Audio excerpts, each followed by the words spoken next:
तर हे डोळे आणलेले आहेत. हा, हे केशर आंब्याचे डोळे आहेत. केशर आंब्याचे हे हो. डोळे आणलेले आहेत. आणि हा आपला देशी आंबा हा, कुठलाही देशी म्हणजे कुईपासून आलेला उगून. हा. आणि तर ह्या आंब्याला आपल्याला आता कलम भरायचे. हा.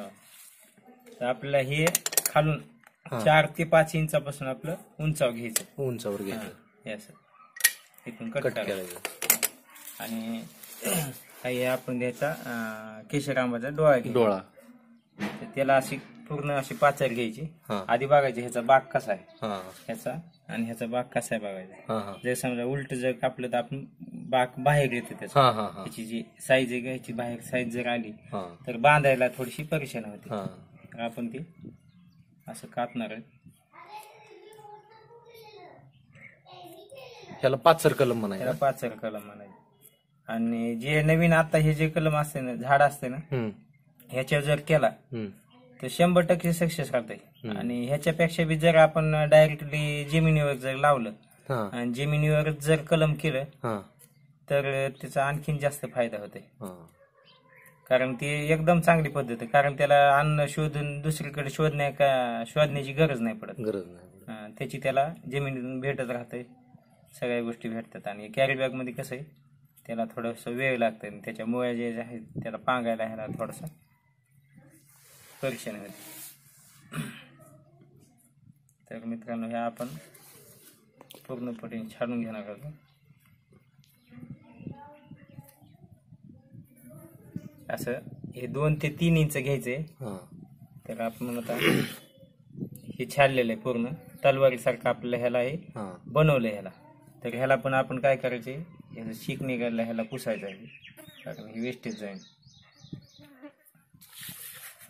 तर ह्याचा बाग बघून ह्याच्या बाकानुसार आपण त्याचे कट करणार आहोत. तर ह्याच्या बरोबर ते कापायचे, कारण ती जी पाचर आहे त्या पाचरीमध्ये ही पूर्णपणे बसली पाहिजे. त्याच्या अंदाजाने आपल्याला हे कापून घ्यायचे.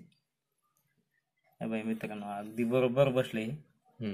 आणि आपण कलम पट्टी घेतलेली आहे. कॅरी बॅग कोणती पण घ्या, सुरुवातीला असं थोडस ओढून बघायचं.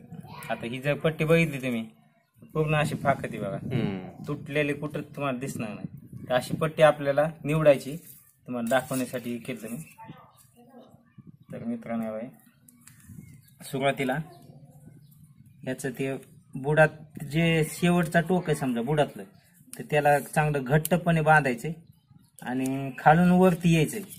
खालून वरती येण्याचं कारण एकच आहे की जे वरतून एखाद्या दिवस पाऊस जर आला किंवा पाणी जर पडलं, पाणी टाकताना रोपट्याला, तर पाणी त्या कलमामध्ये न जाता ते डायरेक्टली खाली येऊन त्याच्या बुडाला बुंध्याला जाईल. तर बाबा इथपर्यंत आपलं घेतलं हे. तर पुन्हा हे इथून आपल्याला हे वडायची पट्टी फाकवायची. पट्टी, पट्टी एक विशेष आहे पट्टीचं, हे तुटत नाही. हे शेवटी पण वरचे चांगलं गुंडाळून घ्यायचंय, घट्ट गुंडाळायचे, जेणेकरून मध्ये हवा पण गेलेली नाही पाहिजे, पाणी पण गेलं नाही पाहिजे. 100% सक्सेस राहते. आणि काय नाही मित्रांनो, तुम्ही सुद्धा हे प्रयत्न करून बघा. काय लय अवघड नसते. कोणी काय कोणाच्या पोटात शिकलेलं नसतं आईच्या. आपण कुठंतरी कोणीतरी आपला कोणीतरी गुरु असतंय. तर मित्रांनो, झाली ह्याची कलम आता सक्सेस झाली. तुम्हाला 8 ते 10 दिवसांनी हे पूर्णपणे फुटलेलं दिसतंय. त्याच्यामुळे मित्रांनो, तुम्ही सुद्धा करून बघा.